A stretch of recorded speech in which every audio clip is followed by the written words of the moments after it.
You searched for how to buy shares of TME Pharma NV.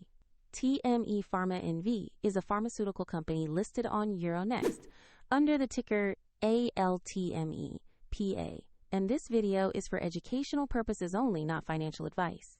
To buy shares, you need a broker, and we will use eToro as an example to show the process. After registering, you must verify your account, usually with an identity document, and add funds to be able to buy.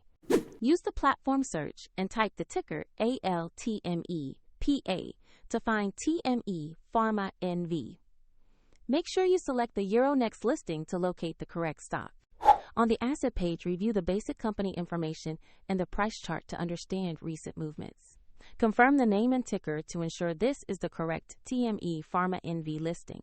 Tap Invest, enter the amount you want to buy, and carefully review the order details before confirming the trade. If the market is closed, the order will execute when it reopens.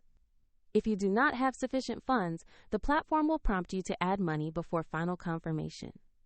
After the order fills, your new position will appear in your portfolio. Check the description for the link to eToro if you want to follow the same steps.